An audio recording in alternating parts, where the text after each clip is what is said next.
Jai Hind, my dear students.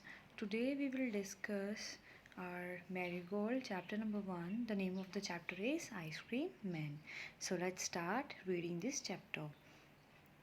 So here you can see a poem is here. When summer in the city and bricks blaze of heat, the ice cream man with his little cart goes trundling down the street. So the meaning of this is कि जब गर्मियाँ होती हैं, जब summers का मौसम होता है ना, तो उसमें क्या होता है, वो जो जो समर्स होती हैं उसमें गर्मी बहुत ज़्यादा होती है ना।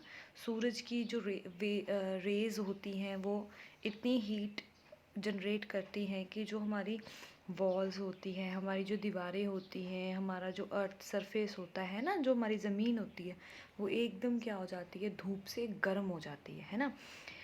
ब्लेज ऑफ हीट मतलब होता है जो इसकी लपटें होती हैं ना, धूप की किरणें होती हैं जो बहुत गर्म होती है ना, जब तेज़ हवाएं चलती हैं, गर्म हवाएं चलती हैं, तो उससे जो हमारी धरती जो सरफेस होती है वो बहुत ज़्यादा गर्म हो जाती है। ठीक है, वो उस गर्मी के मौसम में जब जब एक आइसक्रीम मैन आता है अपनी लिटिल कार्ट के साथ। अब कार्ट क्या है, कार्ट ये है जो आप इस पिक्चर में देख सकते हो। ठीक है, जिसके जिसके पास पास बच्चे खड़े हैं, सो हम इसको क्या बोलते हैं, कार्ट। ठीक है, कार्ट जिसमें आइसक्रीम मैन अपनी आइसक्रीम को क्या करता है, कैरी करता है। Okay, so with this little cart, वो अपनी छोटी सी कार्ट के साथ क्या करता है, goes trundling down the street, वो पूरी स्ट्रीट में क्या करता है, घूमता है।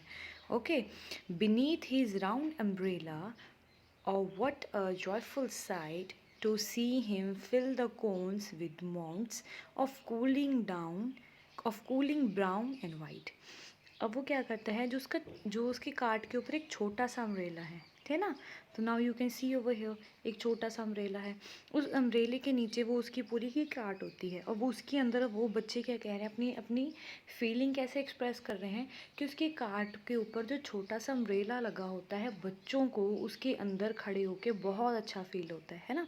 वो जॉयफुल साइट होता है, बहुत ही अच्छा एक एक सीन होता है जिसके, और वो जब वो बच्चे अपने आइसक्रीम को फिल करते हुए देखते हैं तो उनको बहुत ही ज़्यादा मज़ा आता है उसमें, right. Of cooling brown and white, और उसमें ब्राउन एंड वाइट जो उनके पास मशीन लगी होती है ना, वो मशीन्स, उसमें से जब उनकी आइसक्रीम निकलती है, पाइप्स के अंदर से निकलती है, और वो अपने कोन्स को फिल करता है लाइक अ माउंट। माउंट का मीनिंग होता है अ काइंड ऑफ, जैसे आपने माउंटेन्स देखे हैं, वो नीचे से बड़े होते हैं, चौड़े होते हैं, वाइड होते हैं, और ऊपर से कैसे होते हैं, लंबे तीखे होते हैं, है ना। So this is known as mount, जो एक के ऊपर हम बोलते हैं चीज़ें रखी होती हैं। Okay, next is vanilla, chocolate, strawberry और chilly things to drink from bottles full of frosty fizz, green, orange, white और पिंक। अब इसका मीनिंग क्या हुआ, उसने बोला कि उसके पास कितने सारे फ्लेवर्स हैं, वनीला, चॉकलेट, स्ट्रॉबेरी, तो उसके पास कितने फ्लेवर्स हैं उसने वो बताया है ना, राइटर ने। और उसने ये भी बताया चिली थिंग्स टू ड्रिंक, और उसके पास बहुत ही ठंडी ठंडी चीज़ें हैं पीने के लिए, ड्रिंक करने के लिए। From bottle full of frosty फिज, और कैसी बॉटल्स हैं, वैसी बॉटल आपने देखा होगा, जब भी कोई आइसक्रीम वाला आता है जो अपनी अपनी जो कार्ट के से जब कोई चीज़ें निकालता है उसके ऊपर कैसे बर्फ़ जमी होती है, राइट, उसको बोलते हैं फ्रोस्टी, जो भी इसके ऊपर पूरी बर्फ़ जमी होती है, वैसी वाली वो चिल्ड जो ड्रिंक्स है वो पीने के लिए दे रहा है, ठंडी ठंडी। फिज़ होता है जब हम किसी, आपने कई बार ध्यान दिया होगा कि जब हम किसी बॉटल को ओपन करते हैं ना, फर्स्ट टाइम ओपन करते हैं, उसमें से जो उसकी जो बबल्स होते हैं एकदम जनरेट होकर ऊपर को आ जाते हैं, राइट। और जब हम उसको कई बार आवाज़ भी सुनते हैं, उसकी हल्की हल्की आवाज़ आती है, जैसे उसके जो बबल्स होते हैं वो जब जो ऊपर को आता है तो उसकी आवाज़ आती है ना, एक साउंड आता है। Okay, okay, green, orange, white और पिंक, और उसने जो राइटर है उसने वो कोल्ड ड्रिंक्स के कलर कैसे बताए हैं, वो कौन से कलर्स के हैं, ग्रीन के भी हैं, ऑरेंज, वाइट हैं और पिंक भी है। Okay, okay, next is his cart might be a flower bed of roses and sweet peas, the way the children cluster around as thick as honey bees. अब जो writer है वो अपनी feeling को एक्सप्रेस कर रहा है कि उसको जो आइसक्रीम मैन की जो कार्ट लग रही है ना, आइसक्रीम वाले की जो कार्ट है जिसके अंदर वो सब कुछ रखता है, उसको वो किससे कंपेयर कर रहा है, वो कंपेयर कर रहा है उसको फ्लावर बेड के साथ, कि उसको लग रहा है कि उसकी जो कार्ट है फ्लावर बेड के जैसा है, ठीक है, जिसपे बहुत सारे फ्लावर्स है ना। ओके, और उसने ये बोला कि उस कार्ट के आसपास बच्चे ऐसे ही इकट्ठे हो गए हैं, और ऐसे पूरा क्लस्टर मतलब होता है इकट्ठे होना, एक झुंड बना लेना पूरे ग्रुप में। जब आप देख रहे हो ना कि यहाँ पे बच्चे बहुत सारे इकट्ठे हो गए आइसक्रीम मैन के साथ, तो उसने बोला आइसक्रीम वाले के पास जो बच्चे ऐसे क्लस्टर हो गए, ऐसे इकट्ठे हो गए जैसे कि मधुमक्खियाँ होती हैं। मधुमक्खी देखी है आपने, वो उनका जो छत्ता होता है ना, वो उसके राउंड कैसे इकट्ठी हो जाती हैं।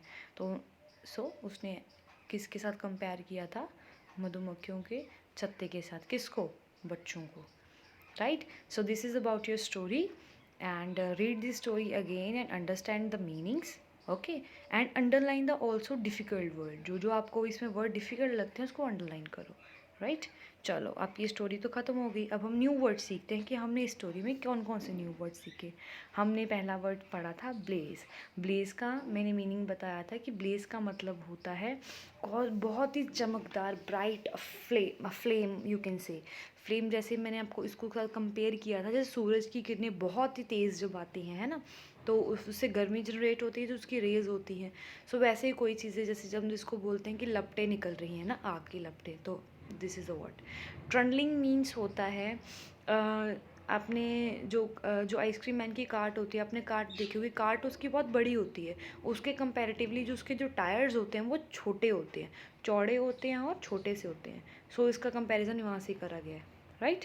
So here you can see cart उसकी कितनी बड़ी है बट उसके टायर्स काफ़ी स्मॉल है। So this is known as trundling.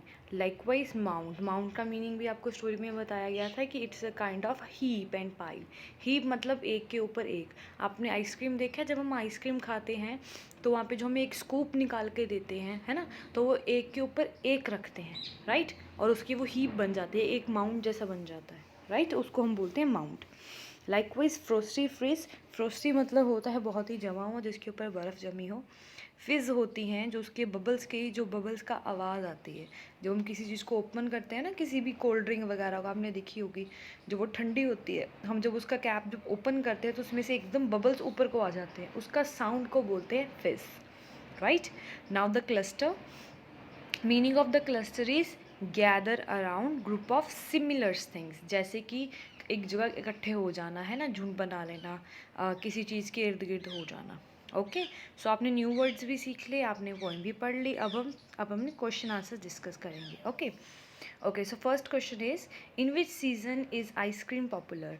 कौन से सीज़न में आइसक्रीम पॉपुलर होती है। तो हमने कौन से सीज़न में, हमारी जो स्टोरी है सबसे पहले ही उसका आंसर लिखा हुआ है, इसमें लिखा था when summer in the city. So इसका आंसर क्या होगा, गर्मियों के दिन में आइसक्रीम पॉपुलर होती है, राइट। तो इसका आंसर होगा ice cream is popular in summer season, okay. So now question number 2, who feels joyful on seeing the ice cream man. Ice cream man को देख के सबसे ज़्यादा किसको खुश होते, कौन खुश होता है, ठीक है। तो हमने इसमें पढ़ा था कि चिल्ड्रंस, सो इसका आंसर होगा children's feels joyful on seeing the ice cream man, okay. So now question number 3, name the different flavors of ice cream and ice cream man in his cart। अब आइसक्रीम मैन के पास क्या था, कौन कौन से different flavours थे। तो यहाँ पे हमने पढ़ा था, ये देखो थर्ड पैराग्राफ में, vanilla, chocolate and strawberry. So this will be the answer, okay.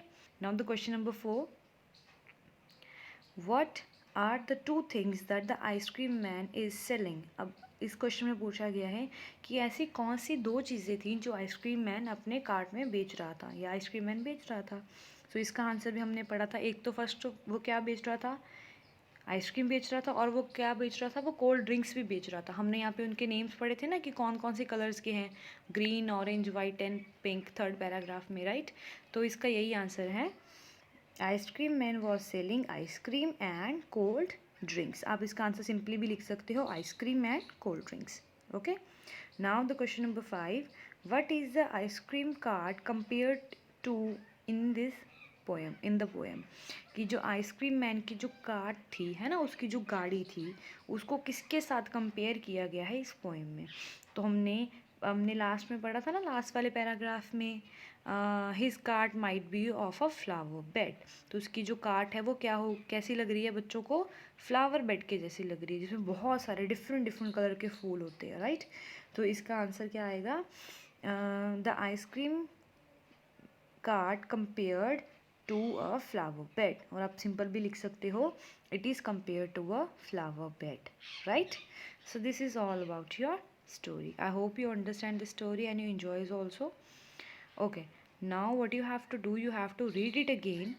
Okay, आपको इसको वापस पढ़ो, समझो, and then tomorrow we will do its question answers. Okay, till that, thank you and have a nice day.